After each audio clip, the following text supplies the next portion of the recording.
G'day guys, Chris Story here. Today I'm going to go through some of my trademark picks for the 2021 AFL Draft. So, of course, yesterday my AFL Draft power rankings for November were released on espn.com.au/AFL, which was a top 20. And also to let you guys know in advance that tomorrow I will be releasing my top, I think it'll be 75 power rankings for YouTube, just as a special thank you for those who have gotten behind me. But I'm going through today. So again, it's just really trademark picks. In other words, basically those that I rate quite highly that most others I'm guessing probably won't rate as highly. So that's the general sort of gist of what I'm going through today. So starting at number 9 in my power rankings, we've got Lee Lear. So basically, for me, he's the best key defender in the draft. A couple of years older than his peers, but what's really special with him is he's got the vertical leap. So broke the combine record for his running vert. So incredible stuff.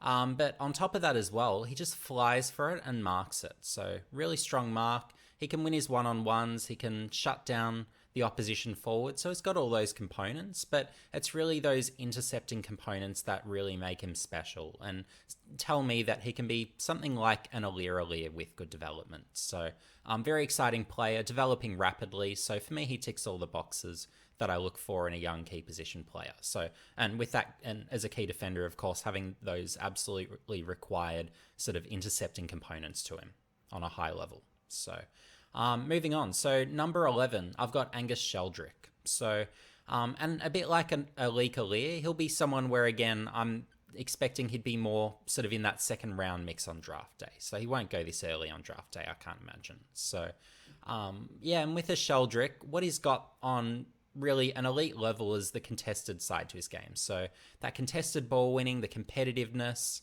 he's just so hard to beat to the ball ultimately. And he's someone where he can win it on the burst and he can also receive on the burst as well. So he's got all those components. He can hit the scoreboard. So just a really appealing midfielder. And in a draft where there's really quite a lot of good midfielders, I think he's someone where he'll probably drop later than really on quality and on performance he deserves to. So during the Under-19 Championships, of course, he led the whole thing in contested possessions.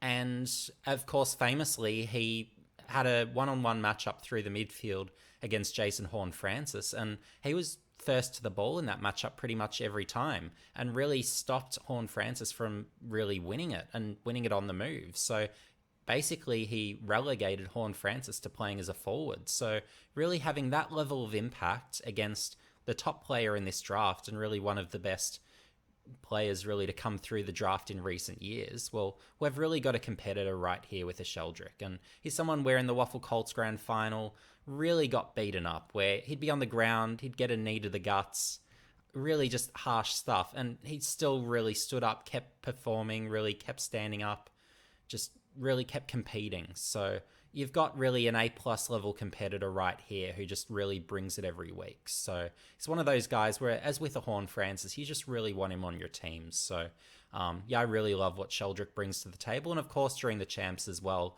he was really one of, if not the key part towards WA really convincingly getting on top through the midfield, which I didn't really expect given the class and quality of some of the South Australian midfielders. So yeah, big credit there to Sheldrick for that.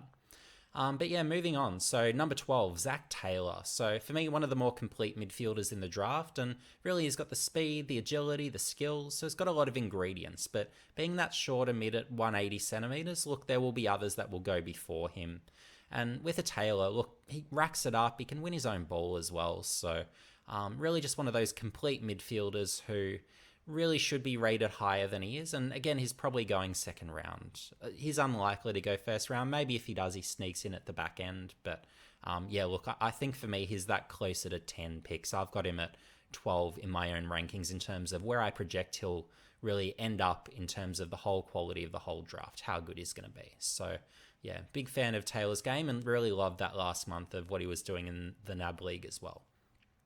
So moving on. So, and this next player has been pre-listed to Gold Coast as a rookie, given they can do that with their academy picks, given the concessions awarded to them a few years ago by the AFL. So Bodhi Yuland, so number 18 on my board. So he's really one of the more explosive and really impressive midfielders in this draft. So he can go forward, he can go back, but he just breaks tackles like no one else in this draft. So he's got a burst of speed, but just so strong, so powerful. He's almost that Jake Stringer, Jordan De Goey sort of feel type of this draft. So really exciting. And he has a booming kick as well as having that power. So really exciting player right there. He can develop his endurance, and once he does that, he can really be a good midfielder. So fingers crossed Gold Coast get their player development right. That's really led to a lot of really good players not really living up to their potential. So fingers crossed for Yuland that he can have really good success, because he's someone where I'd be trading for him in an instant if he came up during one of the upcoming trade periods over the next few years. So I just really believe in him as that talent, where watching what he did in his 2 NAB League games, seeing him at VFL level, he's one of those guys where he's just got the talent. So, and with those Queenslanders, oftentimes I find they really do go underrated quite a bit. So this won't be the last year likely that I'll have a Queenslander quite a bit higher than really where they're rated. And certainly in the past, I've had quite a few Queenslanders that I've rated quite a bit higher than AFL clubs have. So, and no Queensland bias here, I'm a Victorian. So, but yeah, I just find really in those Div 2 states, and same applies for New South Wales as well, you can often have them underrated or maybe misevaluated. But yeah, next name. So Matthew Roberts. So he's number 21 on my board. So very unlucky not to make my top 20 power rankings, but he's just one of those really good midfielders. So what he was doing in the SA under 18s in the first little bit of the year, just absolutely dominant, just racking it up, hitting the scoreboard, just doing absolutely everything. So moved up to league level, looked pretty good, got hurt, came back to league level later in the year, but he was playing as a forward on a wing. Just really, it didn't suit his game ultimately. So probably lost a bit of confidence there. During the under-19 champs, that's where he really dropped on my board, where, look, he was just beaten by the Western Australian midfielders ultimately and just really didn't have the impact that I was hoping for. So ultimately, he has to drop down my board, and look, he really does need to start lowering his eyes, looking for those short targets, taking a bit more time with ball in hand, just having that little bit more composure. So as a result, I think he drops into that sort of 2nd to 3rd round kind of range. So, but 30 plus, certainly, I think he represents substantial value. And Matthew Roberts just being that proven performer who has really done good things for quite a number of years now. So still a good midfielder, but yeah, just not the top end player that certainly through much of the year I've been really hoping that he would be. So next up, so I've got Alistair Lord. So rebounding defender, and really has, for me at least, the best rebounding tools of any, I guess, general defender in this draft. So looking at him run, take on the game, just has that speed agility combo and really that dare to him with the run. So he's got that, but then he's got the kicking as well. So he's almost, I guess you could phrase him as that Connor McKenna equivalent in this draft, where just in terms of that rebounding prowess and all those capabilities, he's just got it. So I almost prefer him ever so slightly to the likes of a Josh Sin, a Josh Goda. I really think Lord is terrific. So he's missed quite a bit of the year, of course, but what he was doing late in the year in the SA under 18s and then seeing him during the under 19 champs as well, I just really liked his play. So I think he'll be a really good player at the next level if given the chance to really be that primary rebounder, or certainly take on a substantial rebounding role off halfback. And then next up, so 29, I've got Cade Dittmar. So another one where I think he'll actually be more a late pick, could even be a rookie. But I don't see him certainly going early, and probably not mid-draft either. Again, just because there's so many good midfielders in this draft. But with a Dittmar, you've got the size, you've got the contested ball winning, so all that's really good. But what I really love about him is really that, I guess, that energy around the ball. He brings the pressure, he tackles hard. So having those components, he's got a bit of a burst of speed as well. So I just really like the impact that he can have on games. A bit like a Sheldrick, maybe not quite to the same extent, but he's one of those guys where he just brings it. Really good competitor, just really lively. So like him a lot. And again, one of those where I can't imagine too many others, if any, really would have him as high as I do, but I'm a fan. I really liked him in particular during the under-19 champs, just with how influential he was. Really is that, I guess you could say, second ball winner behind Sheldrick, just really controlling that midfield, beating the SA midfielders to the ball and really dominating that contested side to the game. But yeah, moving on from there. So these next ones I rate in sort of the 20 to 30 range. And these, again, a lot of people won't really be rating. Particularly, I find with a lot of the online draft watchers, they just don't really watch the mature ages. They're really, I guess, very focused on what the under 18s are doing. So they'll often miss a lot of the really good mature ages, or certainly if they are watching them, they won't be rating them as high as certainly the results of past drafts would suggest they should. So these are some of the names I'm liking. So we've got Bailey Rogers firstly. So absolutely killed it in the waffle at league level this year. And just as that midfielder who can go forward as well, just absolutely dominant. So he can win his own ball, good skills. He can go forward. He can win his one-on-ones, take a grab, hit the scoreboard. Just a real weapon. So if I'm looking for that rotational mid forward, I really like Rogers. I would pick him in a hurry. So if I'm a Geelong, a team like that where I just want that immediate injection of someone who can play, I really want Rogers on my team. So yeah, I'm certainly a fan, and I think, is he going to get drafted? I don't know if he'll get drafted. If he is, he's probably more a late pick, maybe a rookie potentially. But yeah, I'm a big fan, and I'd be comfortable really anywhere sort of mid-draft onwards picking him, because I think substantial value there. And I'd happily take a late pick and take him. No worries at all. Great value there if he makes it that far. Next up, I've got Blake Slenslog. So former Geelong Category B rookie. What he did through the first half of the Waffle League season, sensational. Absolutely sensational. So in terms of intercepting capabilities, he just reads it off the opposition's boot as well as I've seen really anyone at any level do. So, and on top of that, you've got 199 centimeters, 99 kilos, strong enough one-on-one, moves well, really good kick, so he can rebound as well. So you've got those capabilities. Like him, deserves another chance. Geelong might look at him possibly, maybe as a late pick, maybe a rookie pick. But yeah, certainly like him. I'm a fan. I didn't like what he did sort of in the second half of the year as much as a forward. I thought really after a few positive glimpses early on, it really sort of didn't work for him. But in defense, I think that's really the spot for him. Just with the way he reads it, it's an obvious call. He's a key defender and an AFL caliber one at that. So that's why I've got him in my top 40, because I've got that conviction that he is AFL standard as a key defender.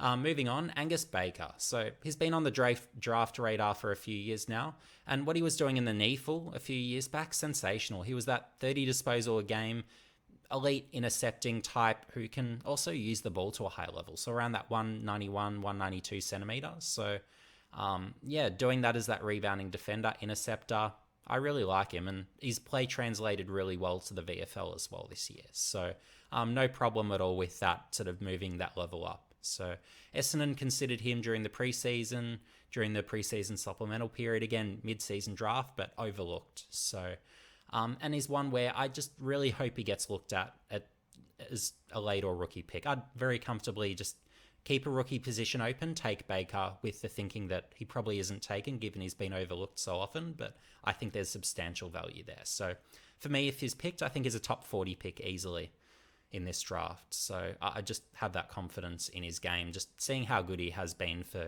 such a long time, really. And just, it's a bit like with the likes of a Hayden Sloyth, a Jai Bolton. It's just these AFL caliber players just continually being overlooked, not drafted. It's just the way it is oftentimes with mature ages. But again, Baker, look, he's not too old. It's not like he's a 25 plus. He's still in that sort of early to mid 20s. So he's certainly fine to play, certainly medium to long term. So yeah, I'd be incredibly happy if I got him on my list, if after another capable piece in defence. But moving on, so we've got a Jack Avery. So again, another I really like, and another of those, a bit like with a Baker, just that sort of taller, sort of 191, 192 thereabouts defender, but intercepts to an elite level, rebounds, finds a heap of the footy. So in the Waffle Colts, he was the leading disposal getter, incredibly off halfback. And yeah, then he moved up to league level and looked really comfortable there. So again, still intercepting, still rebounding, so all that's good. But he was someone where really a lot of people criticised how loosely he played, but then at league level, well, there was a game where he played against Tyler Keitel, the best key forward in the Waffle, and he held him to 2 goals. So with Avery, look, I think he's probably a little bit underrated. Maybe the kicking technique, look, it's suboptimal, I guess you could say, but Yeah, look, for the most part, he's still certainly fine as a rebounder. But again, that elite interceptor, for me, he's a real piece, and he can be that probably a Tom Stewart maybe without the kick. So just in terms of that style of player without necessarily being that quality. So yeah, that's why I'm an Avery fan. I did for a while there actually rate him quite a bit higher than sort of that 30 to 40 range in my own rankings. But seeing him through the under 19 champs, I wasn't as impressed as I'd hoped. So he just didn't quite really, I guess, dominate those games as much as I hoped, given what he was doing in the waffle between the Colts and league levels. So that's one thing there to be mindful of. But yeah, look, again, very comfortable with his game, like his profile, like the competitiveness. I think he's really got the tools to be a piece at the next level, so I give him a good chance of developing. But moving on, so Charlie Dean. So he was pretty much the rising star of the VFL. So he won the Fothergill Round Mitchell Medal there for that. So he's someone where I like the resilience. So a couple of years back, of course, he was overlooked in the draft. He was a key forward then. Probably in his draft year, probably didn't put enough work in terms of the athletic stuff just to really get drafted.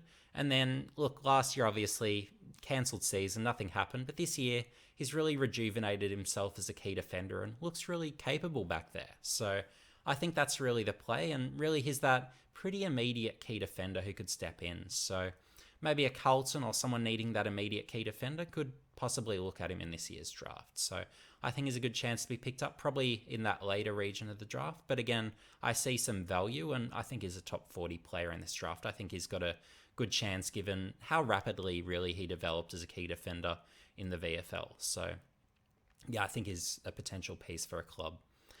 Moving on, so Ronald Fedjo Jr. So he's a really exciting player, comes from the Northern Territory, played in the Sandful this year, was spending the year for the most part in the reserves and playing really good footy, just highlight reel stuff, really that almost Lewis Jetta style where he's got incredible speed, he's got incredible agility as well, and then the skills as well. So he's almost that a few years older equivalent to an Isaiah Wanganeen Malira in this draft, I suppose you could say. So if you're looking for that exciting electric outside type who can really do a great deal of damage, I think Fedjo Jr. is really that guy. So really exciting. If you can find some highlights of him, have a look at the highlights, you'll be excited too. And if you're looking for that someone on the outside, he's a really exciting piece. So mid to late draft represents some really good value there, I think. So and the last name on this list. So, and he's a father-son, though not nominated as a father-son. So we've got Casey Voss. So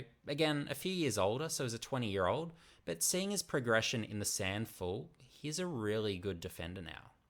So he just looks like that lock and load, ready to go defender. And given Brisbane look a bit thin in defence, I'm really surprised they didn't nominate him. But I think there'll be a few clubs maybe later in the draft that look at him. But yeah, he just strikes me as a really smart footballer. It really does everything well. He wins his one-on-ones, he can intercept a bit, rebound a bit. So just a good all-round defender ultimately, I feel. So he can just be, even if it's just as a role player, I think he can play a role and be a piece for a team. So yeah, watch out for Casey Voss maybe in the latter part of the draft. And yeah, again, if you want that immediate guy, he can be that. And I've found with mature ages over the years as well, so many general defenders make it, and they really far exceed their draft position. And I have that same sort of sneaking suspicion.